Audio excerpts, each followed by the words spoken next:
Veníamos hablando de lo que eran los peróxidos, cómo se trabajaban los peróxidos, la formulación de peróxidos, cómo se trabajan los decolorantes. Y teniendo en cuenta eso, vamos a volver a lo básico que es la famosa estrella de color o el círculo cromático, que es lo que traen las escartas de color en la parte de atrás o lo que vimos alguna vez en primaria. Los tres colores primarios siempre serán amarillo, azul y rojo. En el caso de la colorimetría sería dorado, azul que es cenizo y rojo. Que la mezcla con el azul y el amarillo nos da verde, que el azul con el rojo nos da violeta y que el rojo con el amarillo nos da naranja. Entonces, teniendo en cuenta esa estrella de color que ven ustedes en el gráfico, ahí van a estar las claves para neutralizar reflejos. ¿Por qué toco este tema? Porque vamos a entrar a hablar de los fondos de aclaración y en base a los fondos de aclaración, cómo se potencializan o cómo se neutralizan. Entonces, los tonos opuestos neutralizan. Entonces, si tenemos un tono muy dorado, lo vamos a neutralizar con violeta. Si tenemos un tono muy naranja, lo vamos a neutralizar con azul. Si lo tenemos muy rojo, lo neutralizamos con verde. Ahí, para eso está el círculo cromático. En base a eso nos vamos a estar rigiendo en las diferentes cartas de color y obviamente pues tenemos que tener en cuenta los fondos de aclaración.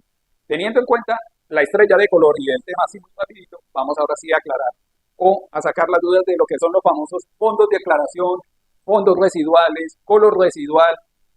Es todo lo que tiene que ver a un color posterior después de algún proceso que se hizo en el cabello natural. Eso tenemos que tenerlo muy en claro. Porque es que muchas veces se fijan que el fondo de aclaración es solo cuando hacemos una decoloración y resulta que también tenemos que tener en cuenta el fondo subyacente o el fondo residual cuando esta clienta o este cliente nos llega con un color oxidado, como dicen vulgarmente, disparado por factores externos. Aprendiendo a entender esto, vamos a hablar de las tablas y los fondos de aclaración. Como ven en la gráfica, los niveles de aclaración son los que están en la primera pasta, que son el negro, el marrón oscuro, marrón medio, marrón claro, castaño claro, rubio oscuro, rubio medio, rubio claro, rubio muy claro y rubio platino. Cada uno tiene un numerito, al igual que las bases. Este nos va a dictar la base, el primer número que vamos a utilizar en el tinte. En base a esto es que ya definimos qué altura podemos utilizar para la posterior fórmula. La posterior fórmula es los dos punticos después de la base natural. Ahí es donde vamos a ver qué reflejos vamos a utilizar, bien sea para neutralizar o potencializar. Entonces, como estos son los niveles de aclaración, en esos niveles de aclaración, cuando hay un nivel de aclaración de negro, el fondo de aclaración residual es el que más perdura o es el pigmento que nos queda como resultado. En la mayoría, cuando es negro, se dice que predomina el rojo muy oscuro. Cuando hablamos del marrón, dice que predomina el rojo. Cuando hablamos del marrón medio, predomina muchísimo el rojo y ya hay pigmento naranja. Por eso ya se tiende a ver un poquito más claro. Hay que tener en cuenta eso. Cuando hablamos del marrón claro es cuando usted ya lo ve muy naranja, casi cobre. ¿Sí ven? Cuando hablamos de castaño claro, estamos hablando de que hay naranja con residual amarillo. O sea, predomina más el naranja, pero hay un residual amarillo que empezó a aparecer. Llevamos otra vez a otro fondo de aclaración y entonces ya predomina más el amarillo y hay un residual de naranja. Ya cuando llegamos al rubio medio, que es el promedio de siempre, es ese amarillo pollito, ese típico amarillo que nosotros llamamos amarillo cabuya o amarillo pique aquí en Colombia, pero es ese amarillo. Ahí predomina solo ese pigmento, pero cuando aclaramos otro poquito más, ya empieza a aparecer el famoso rubio claro y es el famoso predomina el amarillo, ese pálido, es ese amarillo que es el ideal para los colores rubios. Después viene el tono rubio muy claro, que es el 9, que es ese amarillo muy pálido, que ya casi la mecha nos tiende a darse pigmento blanco, pero todavía predomina el amarillo. Y en el 10 está el amarillo platino, que es cuando ya la mecha nos da totalmente blanca. Esos son los fondos de aclaración, y en base a esos fondos de aclaración tenemos que utilizar tonos para neutralizar. Cuando predomina el rojo oscuro, vamos a neutralizar con verde. Pero cuando predomina el marrón oscuro, ¿con qué neutralizamos también? Con verde. Pero cuando aparece el marrón medio, que es el rojo naranja, ¿con qué se neutraliza? Con verde azul. Cuando predomina el marrón claro, que es totalmente naranja, ¿con qué neutralizamos? Con azul. Cuando predomina el naranja amarillo en el castaño claro, ¿con qué se neutraliza? Con azul violeta.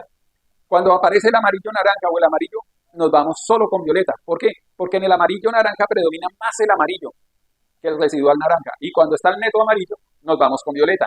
Ahí ya van entendiendo que los tonos a neutralizar son los reflejos posteriores. que vamos a utilizar para eso. Y obviamente entre más claro, pues seguiremos usando los. Hablamos de los tonos para potencializar. Empieza a predominar que en el negro, que predomina un fondo de aclaración rojo oscuro, pues lo quiero potencializar, quiero que resalte, entonces le voy a colocar un reflejo rojo. Si lo quiero de un marrón oscuro y aparece un residual en rojo y lo voy a potencializar, aplico rojo. Si va a ser un rojo naranja, pues voy a aplicar un naranja. O sea, ahí es donde empezamos a usar los potencializadores. Ahí es donde vamos a darle una intensidad a esos reflejos, como ven en el recuadro. Analicen el recuadro y ahí van a estar las diferentes alturas, los residuales que predominan en cada altura, los tonos a neutralizar, esos fondos residuales, o los tonos a potencializar, esos residuales. Entendiendo esa parte, voy a mostrarles algo para que se den muy en cuenta a lo que yo me refiero cuando empezamos a hacer los fondos de aclaración. ¿Por qué? Porque es que desgraciadamente a veces buscan una mecha, o digámoslo así, no llega una clienta con un residual como el que ven en esta imagen, donde ven un castaño en raíz natural y en medias ven un rubio medio, o lo que llamamos un rubio o medio oscuro, que es donde predominan naranjas y amarillos, y en las puntas aparece de pronto un rubio claro, un amarillo ahí como pálido y manchado. Para neutralizar eso tengo que desarrollar o un solo pigmento que oscurezca todo, o tengo que llevar a fondos de aclaración para empezar a potencializar de esos diversos tonos. Pero ustedes jamás pueden, digamos, si a ti te dio una altura 7, que es un rubio medio donde predomina el amarillo, yo jamás voy a poder neutralizar ese tono con un 1021, ni con un C21, ni con un 921. ¿Por qué? Porque el primer número me está dando una altura mayor. Tengo que neutralizar con un 721. Es más, se puede incluso con un tono menor, un 621. Teniendo presente esos fondos de aclaración es que se pueden desarrollar las fórmulas de color para una mecha, las fórmulas de color para neutralizar o potencializar un chocolate en una base que nosotros estemos trabajando. Espero haberme dado a entender y vamos a hacer una actividad para que se den cuenta de lo que estamos hablando con los fondos residuales y los fondos de aclaración. Bueno, espero que con este ejemplo práctico logremos entender lo que yo quiero manifestar. Estamos hablando que este es el fondo residual de una aclaración altura 2. Y aquí lo pasamos a una altura 3. ¿Sí lo ven? Ahí está la altura 3. Aquí está todavía la altura 2. Aquí está ya la altura 3, que se ve un poquito más claro. De la altura 3 vamos a aclarar otro poquito más y lo vamos a pasar a una altura 4. Mira cómo va aclarando. Y de la altura 4 nos vamos a una altura 5. De la altura 5 nos vamos a una altura 6.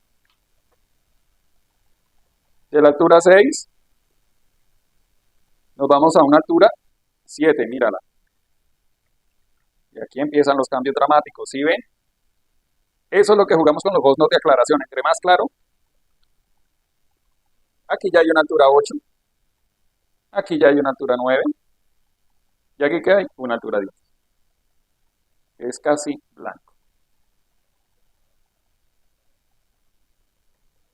Como vieron, ¿qué es lo que yo quiero explicar aquí con los fondos de aclaración, con este ejemplo práctico de los vasos y el colorante en cúrcuma?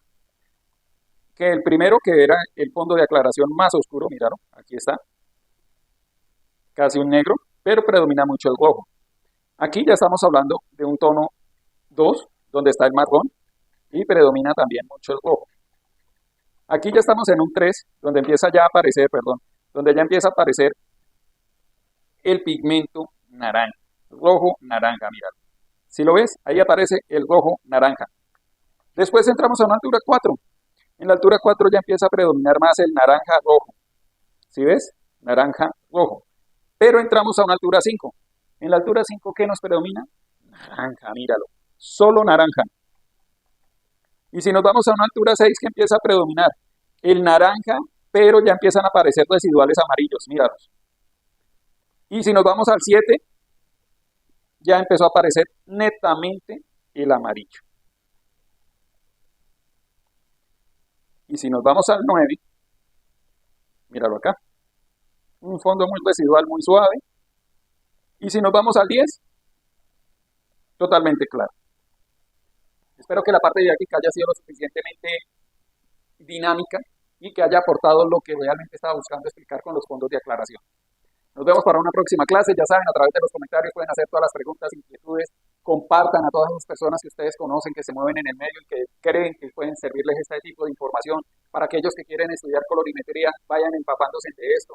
Para aquellas personas que ya lo sabían, pues que lo recuerden. Y pues para muchos de nosotros o muchos que se han desarrollado de manera empírica, espero que esto les sirva para que empiecen a aprender la parte técnica. Espero que les haya gustado. Nos vemos para una próxima ocasión. Ya saben, darle like, compartan, suscríbanse y darle a la campanita de las notificaciones. Nos vemos para una próxima ocasión.